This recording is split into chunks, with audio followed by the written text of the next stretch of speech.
This is not another prophecy video. This is not speculation.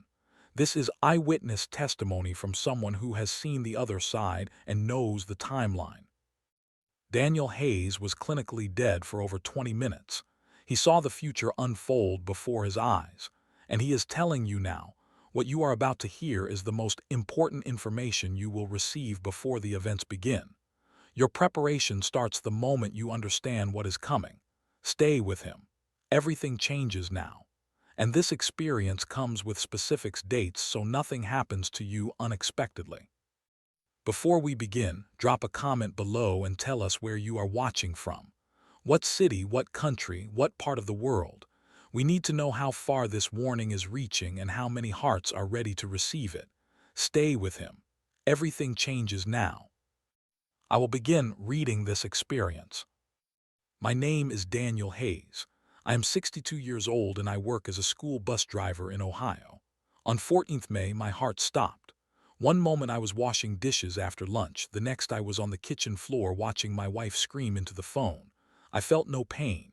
Instead, a warm darkness wrapped around me like a blanket, and then I was standing beside my own body. My wedding ring lay near my hand, the gold catching the light. I tried to pick it up, but my fingers passed through it.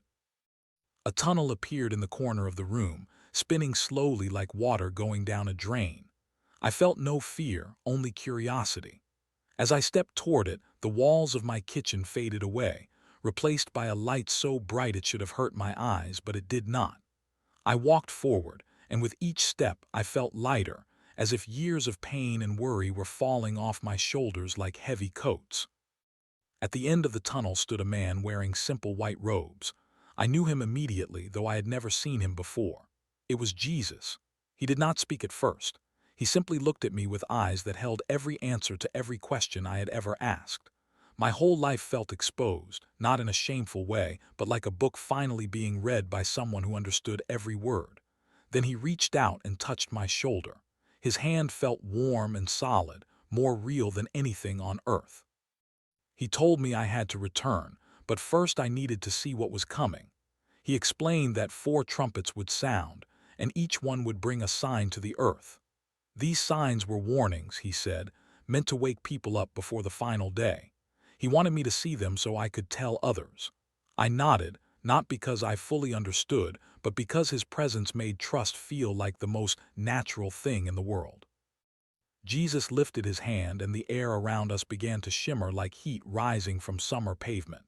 The space around us seemed to stretch and breathe, and suddenly we were standing in a vast chamber that felt like the moment just before dawn breaks. Above us, the sky was not blue but a deep purple-black, endless and waiting. And there, floating in the center of this sacred space, was the first trumpet. It was not made of brass or gold like the instruments I had seen in marching bands or orchestras. Instead, it appeared to be woven from pure golden light, shaped into a horn that twisted upward in a spiral that seemed to go on forever. The light pulsed and breathed, as if the trumpet itself were alive. Warmth radiated from it in waves that I could feel against my skin, gentle but insistent. I wanted to reach out and touch it, but Jesus held me back with a gesture. He explained that what I was witnessing was a preview of a day that was coming soon for the earth, a day that would begin quietly but change everything. He waved his hand, and suddenly I saw writing appear in the sky above us, burning like letters made of white fire against the darkness. The date was August 17, 2026. I stared at those numbers, feeling their weight settle into my chest. It was not far away. It was close enough to touch, close enough to taste. Jesus told me that when August 17th arrived, the first trumpet would blow, but not in the way people expected. There would be no sound that microphones could pick up or cameras could record. There would be no breaking news reports about a mysterious noise heard around the world. Instead, the sound would travel through a different channel entirely. It would move through the spirit of every human being on the planet, creating a wave of dreams and visions that would sweep across the entire world in a single night. The vision shifted, and suddenly I was looking down at the earth from above, watching as darkness spread across the continents. Night was falling everywhere, and with it came something extraordinary. Jesus explained that when people laid their heads on their pillows that evening, something would happen that had never occurred in human history on this scale. A signal would go out, not through radio waves or internet cables, but through the very fabric of creation itself. It would not matter what time zone someone lived in or what language they spoke. When they slept on that night, or the next, or the next, they would encounter something that would change them forever. Jesus showed me the nature of what would come. He explained that people who had not entered a church in decades would find themselves dreaming of a figure standing at a door, knocking with a persistence that would echo in their chests long after they woke. Elderly believers who had grown tired and doubtful in their final years would see visions of the sky opening up like a scroll being unrolled, with light pouring down that felt like a promise kept. Young people who had mocked religion and spent their lives chasing empty pleasures would find themselves dreaming of silence so deep it felt like the end of the world, a silence that would make them wake up with tears streaming down their faces, desperate for answers they could not explain. These were not ordinary dreams, Jesus explained. They were visitations. Heaven was touching earth while people slept, bypassing human defenses, human pride, human logic, and speaking directly to the spirit. The trumpet sound was not vibrating the air. It was vibrating the soul. It was an alarm clock for the deepest part of every human being, waking up anyone who still had a spark of faith hidden inside them, no matter how small that spark might be. For some, the dreams would be beautiful, filled with light and love and a presence that smiled at them with recognition and welcome. For others, the dreams would be terrifying, filled with darkness and the overwhelming sense that time was running out.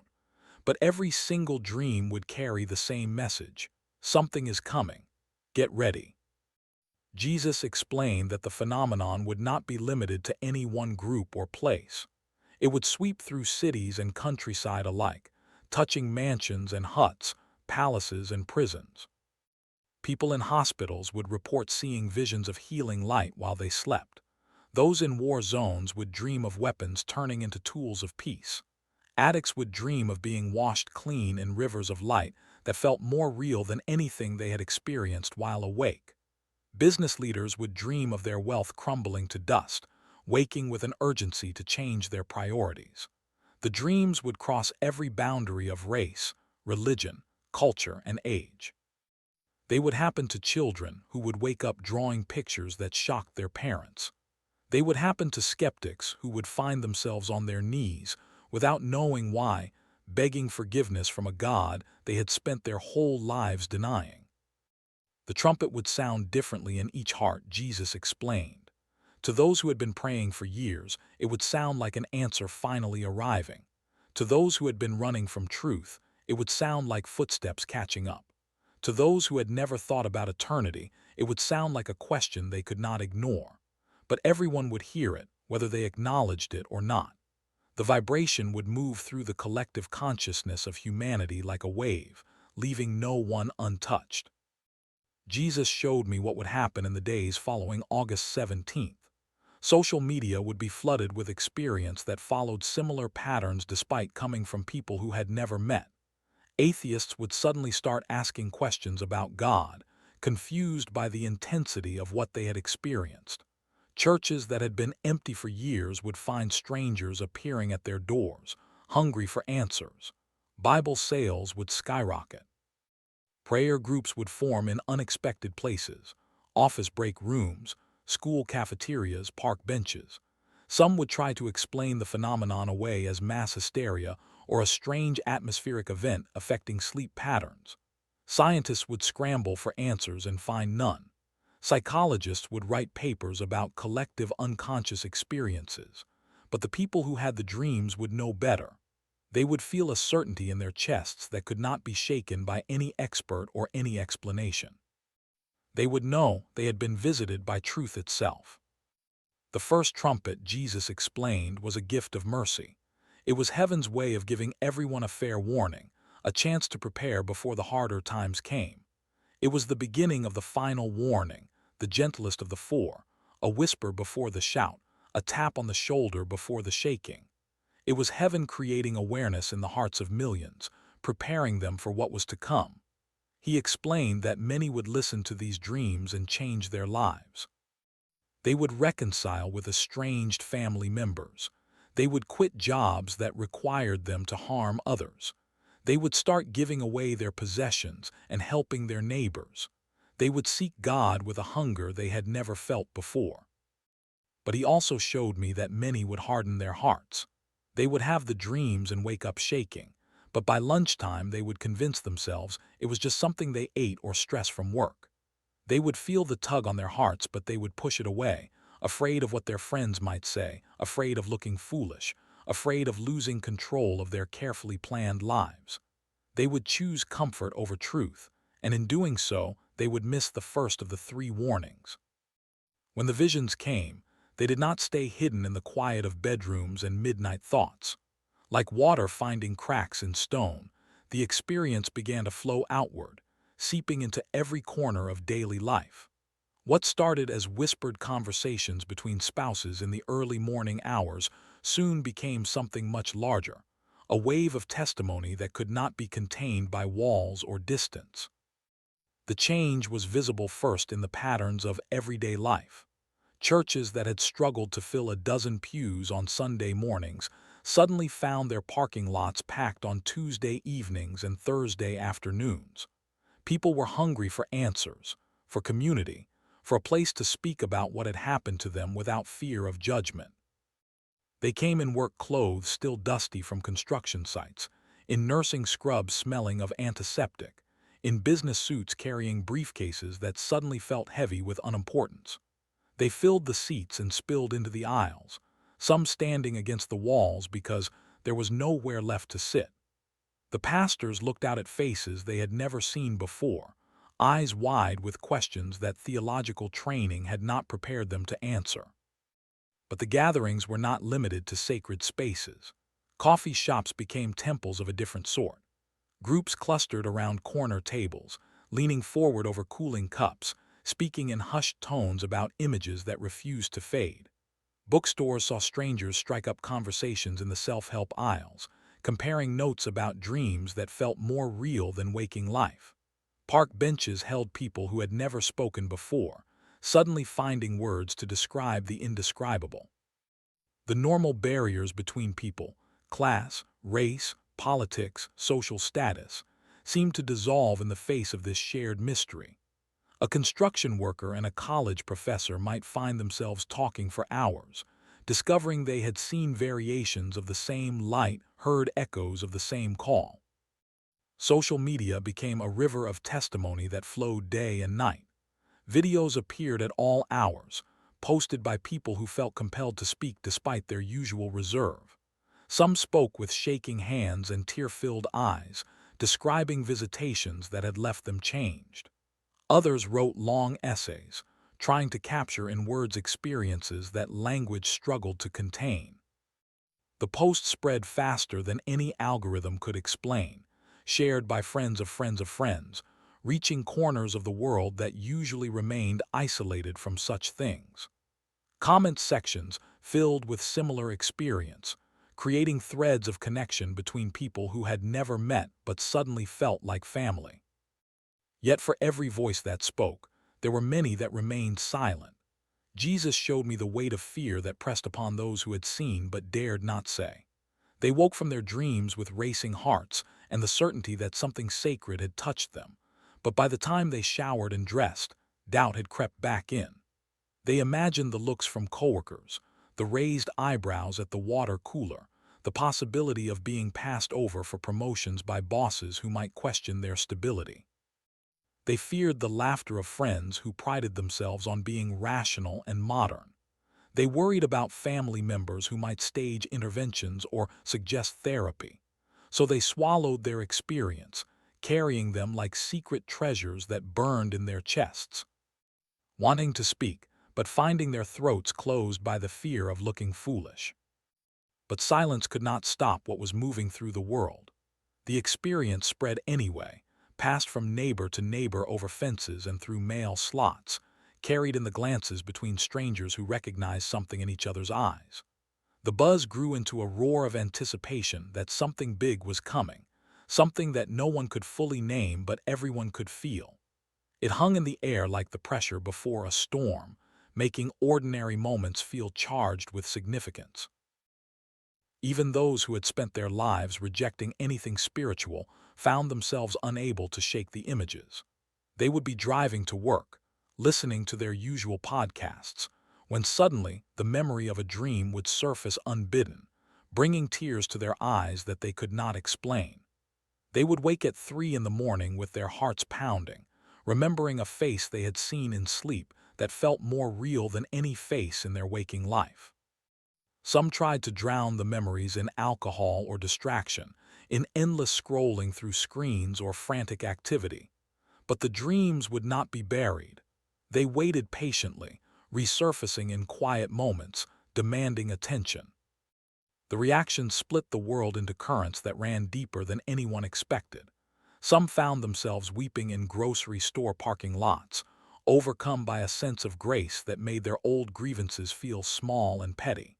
They changed their ways with a suddenness that surprised everyone who knew them.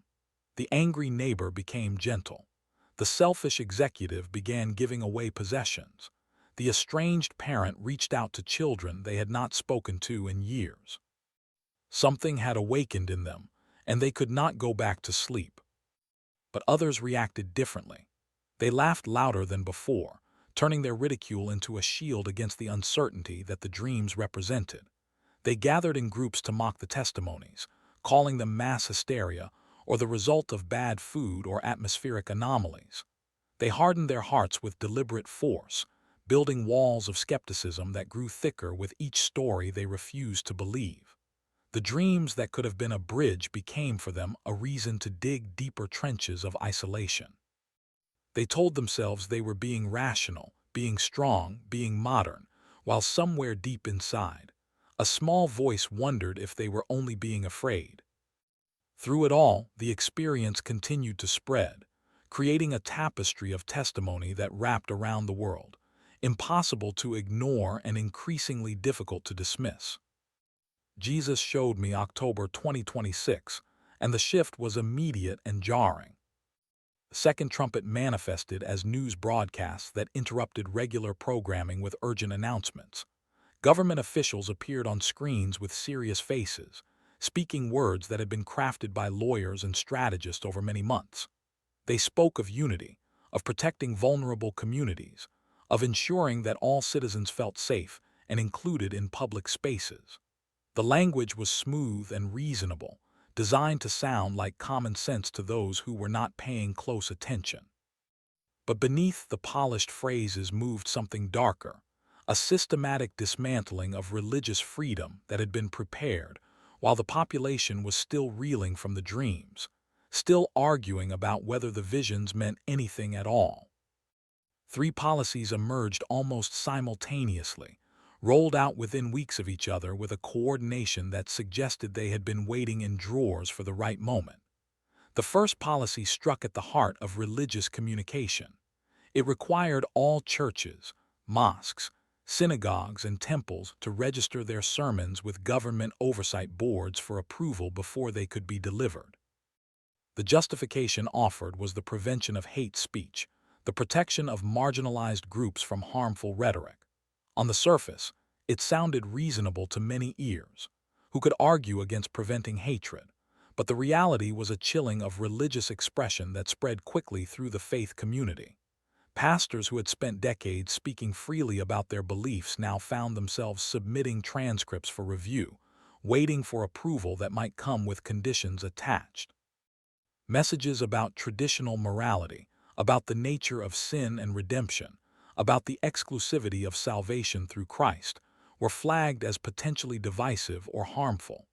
Some received their approved sermons back with red lines through sections that had been deemed inappropriate. Others waited for approvals that never came, forced to cancel services or speak in vague generalities that drained their words of meaning. The second policy extended the reach of government control into the most basic expressions of faith. It banned public prayer in any government building, school, or park, claiming that such displays violated the principles of inclusion and created uncomfortable environments for those of different beliefs or no beliefs at all. Teachers who had bowed their heads silently at their desks were told to stop or face termination. Coaches who had led their teams in prayer before games were removed from their positions. Military chaplains were instructed to offer only generic words of encouragement, stripped of any specific religious content. Parents who wanted to pray at school board meetings were told their voices constituted an illegal imposition of religion on the public square. The policy created an atmosphere where faith became something that could only be expressed in private, behind closed doors, in spaces where no one else could see or be affected by it. Public expressions of devotion became crimes, treated with the same severity as vandalism or disturbing the peace. The third policy was perhaps the most devastating in its economic impact. It removed tax-exempt status and benefits from any religious organization that refused to perform ceremonies that went against their historical beliefs. Churches that would not conduct certain types of unions, religious schools that maintained traditional codes of conduct for students and staff, charitable organizations that operated according to specific moral principles, all found themselves facing tax bills that would bankrupt them within months. Small churches that had operated on shoestring budgets for generations suddenly received notices that they owed thousands in back taxes and penalties. Many could not pay and were forced to close their doors, selling their buildings to pay debts they had never anticipated. Larger organizations that tried to hold on found their donations drying up as supporters feared that giving money to a targeted organization might put them on government watch lists. The policy was designed not to outlaw faith directly, but to make it economically impossible to maintain institutions that refused to conform. I watched as the Christian community faced a choice that none of them had expected to face in their lifetimes. The persecution was not violent at first, not carried out by mobs or soldiers, but it was real and it was systematic. It came in the form of paperwork and regulations, of legal letters and official notices, of quiet conversations in human resource offices where people were asked to sign statements of compliance or clean out their desks. Some stood firm with a courage that rose from deep conviction. They refused to submit their sermons for approval and accepted the consequences. They prayed in public when they felt called to pray, accepting arrest as the cost of obedience. They maintained their positions even when it meant losing careers they had built over decades. I saw teachers who had educated generations of students pack their belongings into boxes, leaving schools they loved because they could not in good conscience agree to the new restrictions. Business owners who had employed dozens of people closed their doors rather than sign compliance agreements that violated their faith. They faced financial ruin with a peace that confused their neighbors, trusting in provision from a source that their persecutors did not understand. But others folded under the pressure, and the folding was often more heartbreaking than the persecution itself. Prominent figures who had spoken boldly for years, whose books lined the shelves of believers, and whose voices had filled stadiums with messages of standing firm, suddenly appeared on television screens with different messages entirely. They explained that these new policies were actually good things, necessary steps toward a more unified humanity. They spoke of meeting in the middle, of being reasonable, of not letting perfect be the enemy of good. They cited theological concepts about unity and love, twisting them to support compliance with systems that demanded the denial of fundamental truths. They claimed that God wanted everyone to be united under one system, that resistance was actually a form of pride, that the humble thing to do was to submit to the authorities and trust that God would work through the new structures. Their words were smooth and comforting to those who were looking for an excuse to compromise, and many followed their lead. The regular believers faced the hardest choices of all. They were not public figures with platforms to maintain, not pastors with congregations to lead, just ordinary people trying to pay mortgages and raise children and keep their lives together. The pressure came subtly at first. A manager would mention that promotion opportunities were available for those who showed team spirit and inclusive attitudes. A teacher would note that students who demonstrated progressive values often received better recommendations. A neighbor would comment that the nice families on the block were the ones who kept their beliefs to themselves and participated in community events without causing friction. The message was clear. Faith was fine as a private hobby, but it could not be allowed to affect how one voted, how one spoke, how one raised children, how one conducted business. Fear took hold with cold fingers. The fear of losing homes, of being unable to provide for families, of becoming social pariahs in communities where they had lived for generations. Many made quiet decisions to stop attending services, telling themselves that they could worship God alone in their hearts while they bowed to the new rules to keep their families fed. They stopped posting about their faith online, stopped wearing symbols that might identify them, stopped answering honestly when asked about their beliefs. The churches that remained open grew smaller each week as people chose comfort over conviction, safety over obedience. The pews emptied not with drama but with whispered apologies and nervous justifications, people slipping away one by one until only the most committed remained. The persecution was not violent at first. It was cold and legal. Employers started asking about church attendance in job interviews, finding ways to not hire believers. Teachers who prayed silently in their classrooms were reported by students and fired. I saw a mother of 3 lose her position at a bank because she refused to sign a document saying all religions were equally true. The pressure was constant, like a heavy fog that never lifted. Jesus showed me that many who had been excited after the first trumpet now grew quiet. They stopped posting online. They stopped gathering. They told themselves they could worship God alone in their hearts while they bowed to the new rules to keep their families fed. The churches that remained open grew smaller each week. The pews emptied as people chose comfort over conviction.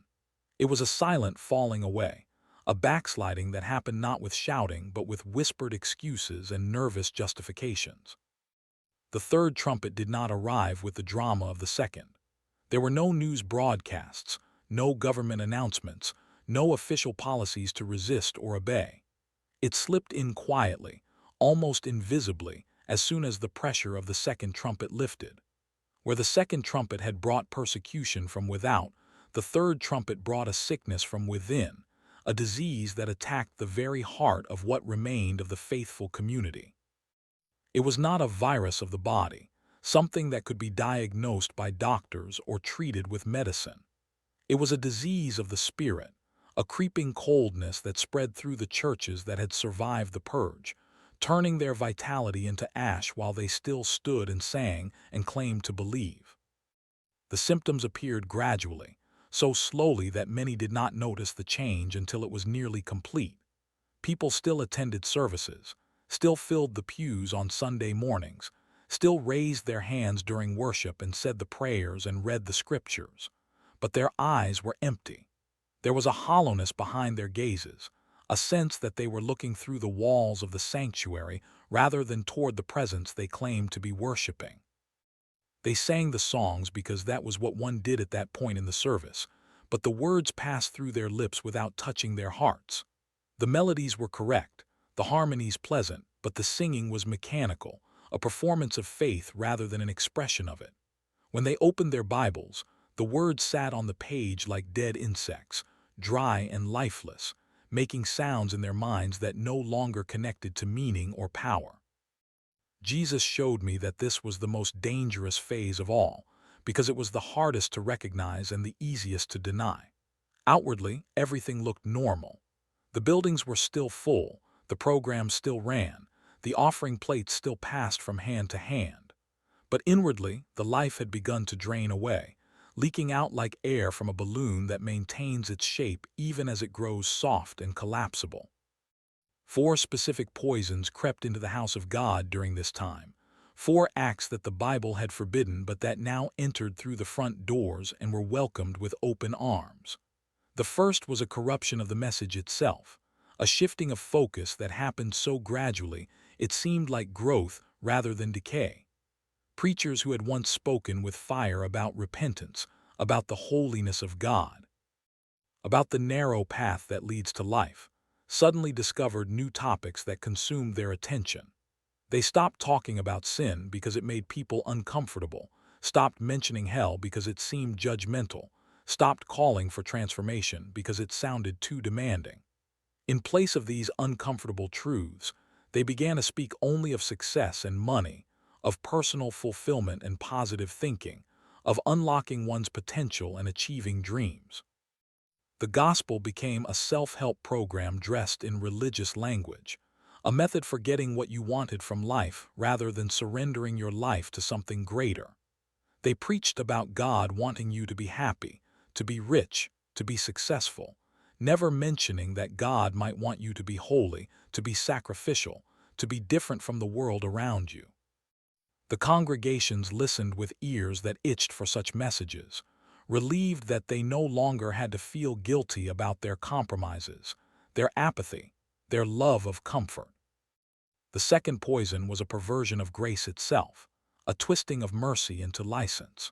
Churches began hosting events that would have shocked previous generations, parties where alcohol flowed freely and behavior grew wild, where the boundaries between sacred and profane dissolved in a haze of music and laughter.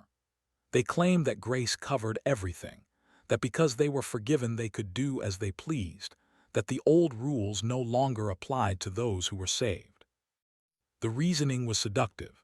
If Christ had paid for all sin, then all sin was effectively neutralized, and one could live however one wanted without consequence.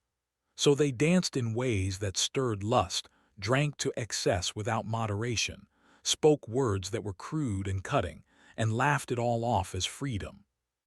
The concept of being set apart, of being a people called out from the world to demonstrate a different way of living, was abandoned in favor of being indistinguishable from the world, except for the religious language sprinkled on top.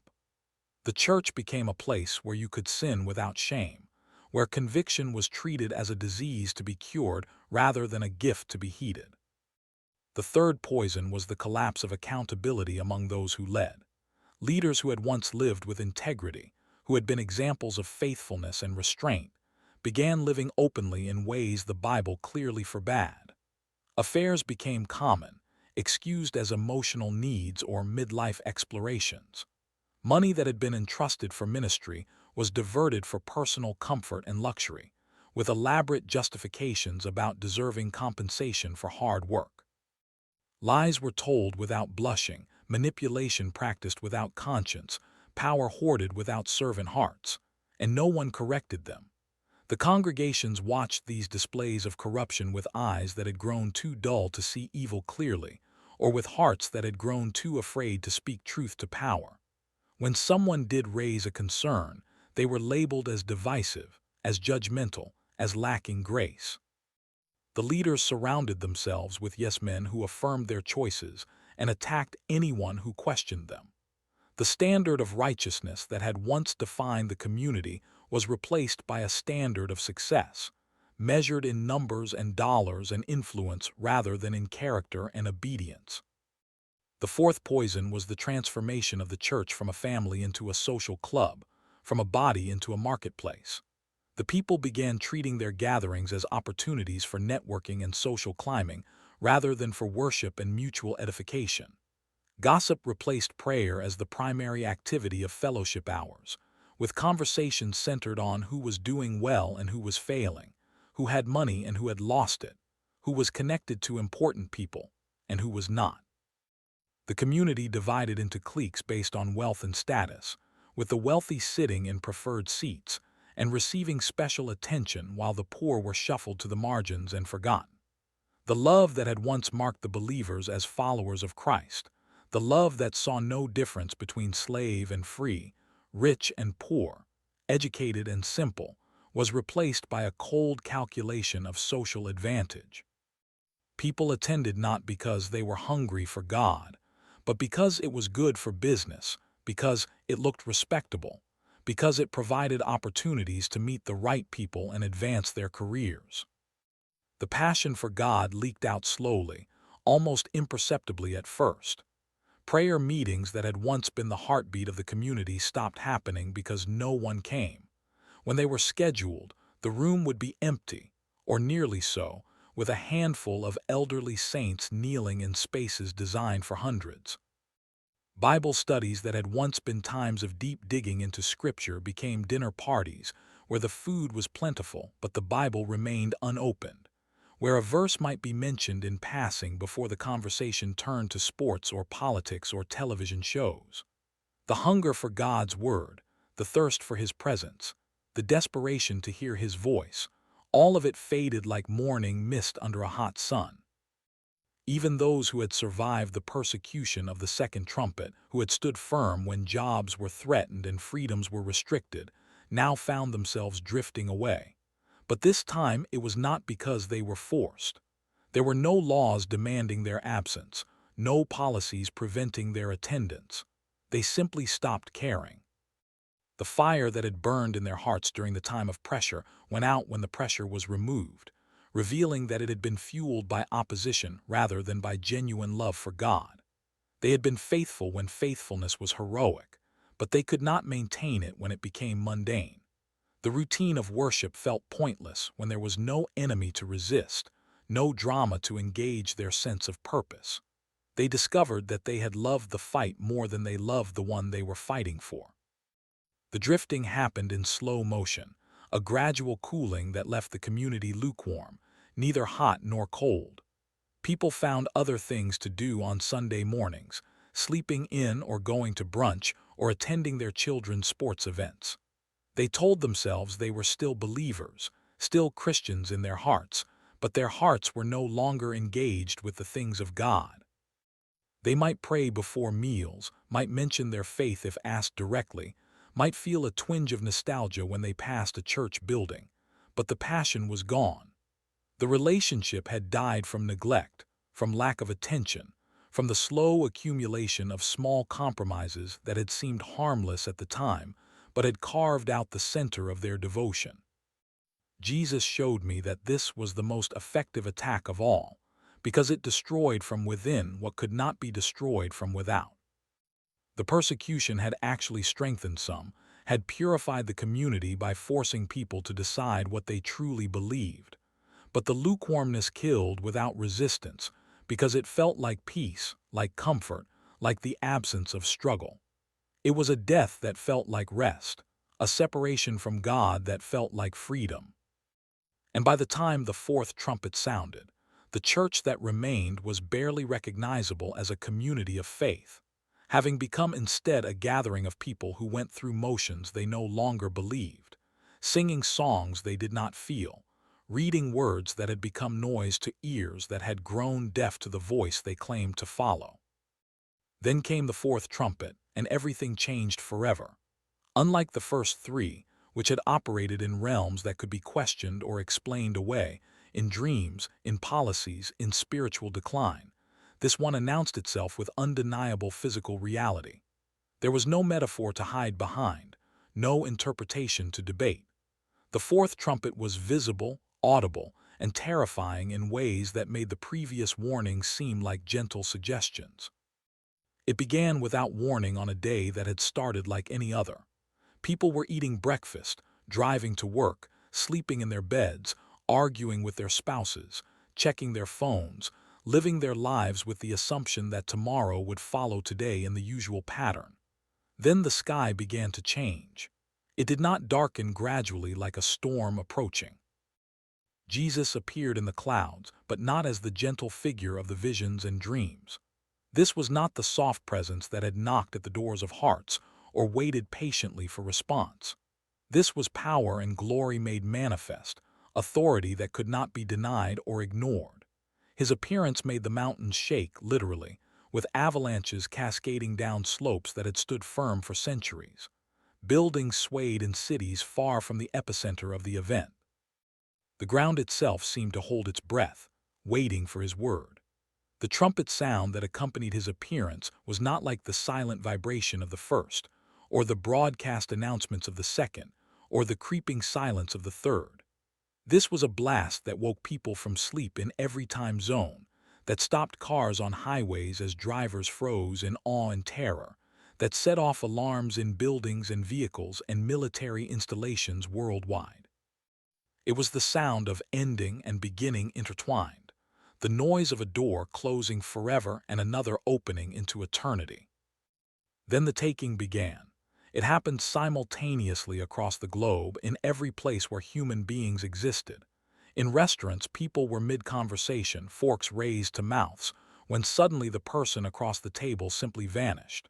Their clothes collapsed onto the seat, empty and deflated, jewelry and glasses falling among the fabric. The food remained, the drinks continued to steam, but the soul was gone. On highways, cars drifted to stops or crashed into barriers as drivers disappeared from behind their steering wheels, leaving vehicles to become guided missiles of metal until they met resistance. In bedrooms, spouses reached over to find empty space where warm bodies had lain, sheets still holding the impression of forms that were no longer there. In hospitals, patients flatlined simultaneously while others sat up healed and whole, only to vanish moments later. In prisons, cells suddenly held piles of orange jumpsuits without occupants. In schools, teachers turned from blackboards to find empty desks, and children disappeared from playgrounds while their swing sets continued to sway. The rapture was happening exactly as the ancient texts had described, but the reality was more shocking than any imagination had prepared for. The selectivity of the event was devastating in its clarity. It became instantly, horribly obvious that the division was not between those who had called themselves Christians and those who had not. It was between those who had truly known him and those who had only known about him. The distinction that had been invisible for centuries was now revealed with brutal precision. I saw those who had preached for decades left behind, standing in pulpits or sitting in study chairs, staring at empty shoes where their feet had been, then looking at their own hands as if expecting them to disappear as well. These were men and women who had built careers on speaking about the return of Christ, who had written books about the signs of the times, who had warned others to be ready while assuming their own readiness was assured. They had known the theology, had memorized the verses, had performed the duties of ministry with competence and dedication, but they had never truly known the one they spoke about. They had treated faith as a profession rather than a relationship, as knowledge rather than love. Now they stood in the aftermath, their empty clothes testimony to the fact that head knowledge without heart transformation was not enough. I saw teenagers who had prayed secretly in their rooms, who had kept their faith hidden from parents who mocked religion, disappearing while their families remained. The parents woke to find empty beds, dented pillows still holding the shape of heads that were now elsewhere. Their screams of terror and confusion filled the morning air, the horrible realization dawning that the children they had dismissed as foolish or naive had been the wise ones, the prepared ones, the ones who truly knew what mattered. The generational divide was exposed in an instant, with the young taken and the old left, not because of age but because of authenticity of faith. The weeping that followed was unbearable in its intensity and scope. It was not merely the crying of those who faced chaos and disruption, who worried about crashed vehicles and empty offices and the practical collapse of infrastructure. It was the weeping of regret, of too late understanding, of doors closing that would never open again. Those left behind cried from the sudden horrible understanding that they had been warned for years and had refused to listen. The dreams of August had been their warning. The persecution of October had been their warning. The lukewarmness that followed had been their final warning. 3 distinct opportunities to examine their hearts, to turn from their paths, to choose differently. And now the door was closed. The 3 days of trumpets had not been random events but a progression of mercy, each one offering a different kind of call. The first had called through dreams, reaching the subconscious, the place where defenses were down. The second had called through pressure, forcing a decision about what mattered most. The third had called through the absence of pressure, revealing what was truly in the heart when no one was forcing a choice. Those who had responded to any of these calls, who had turned in genuine repentance and faith, were now gone.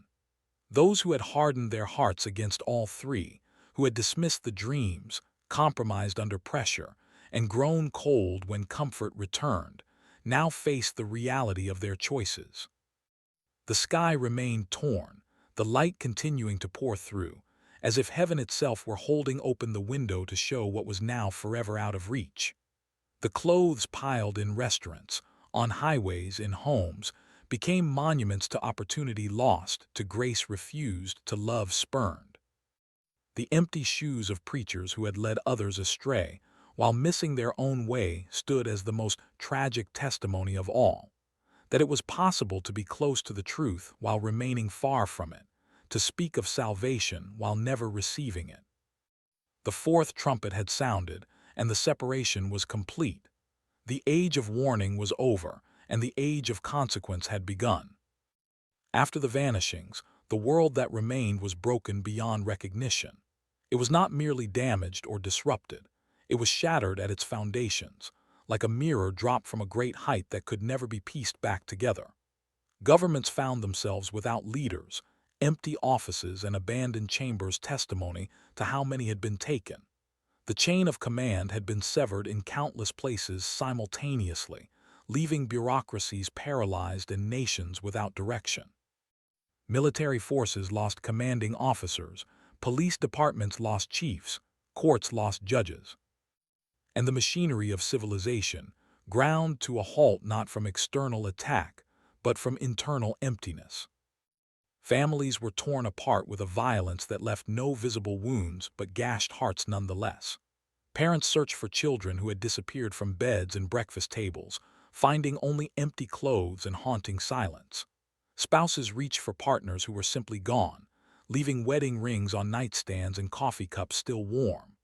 The grief was compounded by confusion, by the inability to understand why some were taken and others remained, why the division had fallen as it did.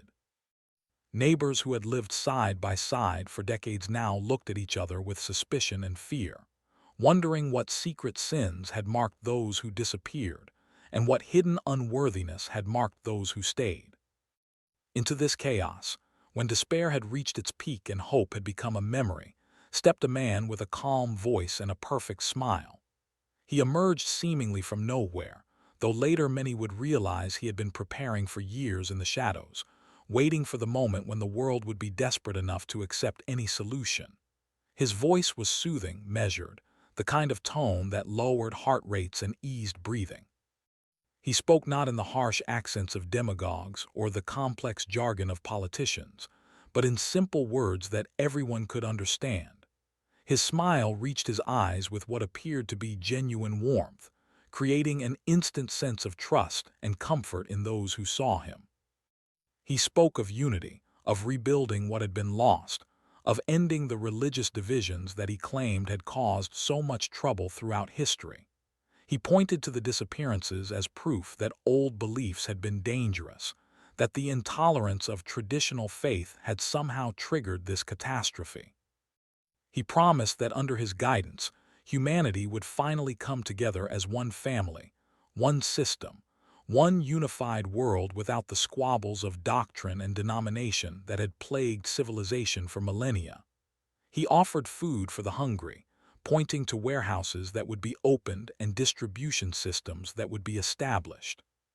He promised order for the chaotic, describing a new structure that would replace the broken governments with something more efficient, more modern, more suited to the challenges ahead. The world embraced him like a drowning man grabs a rope, with desperate strength and complete abandon. They had been without leadership, without answers, without hope for days that had felt like years. Here was someone who spoke with confidence, who had plans, who radiated competence and compassion. They did not ask where he had come from or what his true intentions might be. They only knew that the pain of their loss needed to stop, that the chaos needed to end, that someone needed to make sense of the senseless. So they turned to him with gratitude that bordered on worship, with relief that erased their caution, with a hunger for peace that blinded them to the nature of the peace being offered. But Jesus showed me who this man really was, stripping away the appearance to reveal the reality beneath. This was the antichrist, the false savior long prophesied, and his peace was the most terrible of lies. He did not come to save but to enslave, not to unite but to dominate, not to heal but to destroy what remained of human freedom and dignity. His calm voice was a mask for absolute cruelty, his perfect smile a cover for utter deception. He offered survival in exchange for worship, comfort in exchange for conscience, life in exchange for loyalty. He moved quickly to consolidate power, understanding that crisis creates opportunity. Within weeks, he had established a new economic system that was simple in its design and absolute in its control. No one could buy food without pledging loyalty to him. No one could work or receive payment without registering in his database. No one could access medical care or shelter or the basic necessities of life without proving allegiance to his regime. The system was presented as temporary, as emergency measures necessary for rebuilding, as steps toward a more equitable future. But temporary measures have a way of becoming permanent, especially when those in power benefit from their continuation. The mark was introduced as the logical next step in this system of control. It was placed on hands and foreheads, a visible sign of citizenship in the new world order he was creating. The technology was presented as convenient, as modern, as the solution to the chaos of paper currency and digital passwords that had been lost in the vanishings. With the mark, all transactions became seamless. With the mark, identity was secure. With the mark, participation in the new society was guaranteed. Those who accepted it received immediate benefits: food, housing, employment, medical care, protection. Those who refused found themselves locked out of every system, unable to purchase bread, unable to earn money, unable to access the basic infrastructure of civilization. I saw believers who had been left behind now facing a terrible choice that made the previous persecution seem mild by comparison. During the second trumpet, they had faced job loss and social pressure, legal consequences and financial hardship, but they had still been able to eat, to sleep in their homes, to find black market ways to survive. Now the choice was starker and more absolute. They could take the mark and live comfortably, with full access to everything the new world offered, or they could refuse and face death. There was no middle ground, no compromise position, no way to hide or pretend. The persecution that had been legal and cold during the second trumpet now became violent and hot. Those who refused the mark were not merely fired or fined. They were hunted. Military units and police forces, now loyal to the new regime, conducted systematic searches for holdouts who refused to comply. Neighbors were encouraged to report those who resisted, creating a web of surveillance that made privacy impossible. Prisons filled with those who would not bend, cells packed with people who had chosen faith over food, conviction over comfort. The methods of execution became public spectacles, designed to terrify the population into compliance. Refusers were beheaded in city squares, shot in stadiums, hung from bridges as warnings to others. The blood ran in streets that had once been peaceful, turning the earth into a nightmare of darkness and pain, exactly as Jesus had warned. The screams of the martyrs mixed with the cheers of crowds who had convinced themselves that these executions were necessary for the greater good, for unity, for the future of humanity. The believers who had been left behind faced their final test. Some broke under the pressure, their faith crumbling when faced with the reality of starvation or the sight of their children suffering. They took the mark with tears and apologies, knowing even as they did so that they were sealing their fate. Others stood firm, accepting death with a courage that came from knowing they had already lost everything that mattered when they missed the rapture, and would not lose their souls as well. They formed underground communities, meeting in secret, sharing what little food they could grow or scavenge, supporting each other through the horror that had become everyday life. The man with the calm voice and perfect smile watched it all with satisfaction, his true nature becoming more apparent with each passing day. The peace he had promised was revealed to be the peace of a graveyard, the unity of slaves under a master, the order of totalitarian control. The world had traded their freedom for security, their souls for survival, and discovered too late that the security was an illusion and the survival was temporary. The nightmare had fully begun, and the man who promised peace had delivered the most terrible war of all, the war against the human spirit, against the image of God in man, against hope itself. Then I felt myself being pulled back, drawn away from that place of light and truth by a force I could not resist. Jesus looked at me with eyes full of love and urgency, holding my gaze for one final moment before I had to go. He told me I had to return to my body, to my life, to the world that was still waking up to ordinary days. But he gave me a mission that would burn in my chest like a coal for the rest of my days. He told me I had to go back and tell everyone what I had seen, to speak the words he had given me, whether people wanted to hear them or not. He explained that the trumpets were not meant to scare people, but to save them, to wake them up while there was still time to choose differently. He said the first trumpet was coming soon, on August 17, 2026, and that his followers needed to prepare their hearts now, before the persecution began, before the lukewarmness settled in, before the final day when the door would close forever and the opportunity for repentance would be gone. He said many would cry on that day, tears of regret that could not be undone, weeping that would come too late because they had ignored the warnings when they had the chance to listen. I felt a jolt like lightning, and suddenly I was gasping in my kitchen, my chest heaving as air flooded back into lungs that had been still. My wife was holding me, her face wet with tears of relief, and paramedics were rushing in with equipment and questions. But I remembered everything, every vision, every warning, every date that had been burned into my spirit. Now I am telling you this story because I was sent to warn you with a message that burns in my bones and will not let me rest until I have spoken it plainly. To every Christian who hears these words, I beg you to fall to your knees and examine your heart while there is still time to change, while mercy still flows freely and the door of grace remains open. Do not wait for the dreams of August to force you to believe what you already know in your spirit is true. Do not assume that you will somehow find courage to stand when persecution comes if you are not standing firm right now in the small tests of daily life. The person who compromises today will not suddenly grow a backbone when the pressure increases. They will break, they will bend, they will take the easy path just as they have always done. Do not let your love grow cold through the slow poison of compromise and comfort, through the gradual adjustment to sin that feels like freedom but is actually slavery. Do not tell yourself that you can serve both God and the world, that you can keep one foot in the church and one foot in the culture, that you can live however you want during the week and show up on Sunday to make it right. The trumpet will not sound for those who are half-committed, half-hearted, half-convinced. It will sound for those who have given everything, who have counted the cost and paid it, who have chosen the narrow path and stayed on it even when it hurt. The trumpets are real. I saw them with my own eyes, heard them with my own spirit, felt their vibration in my bones. The time is short.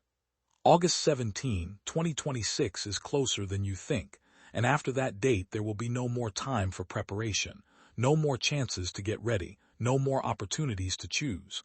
Get ready while you still can. Prepare your heart now today, this very hour. Repent of every compromise, every sin you have been nursing, every relationship that pulls you away from truth.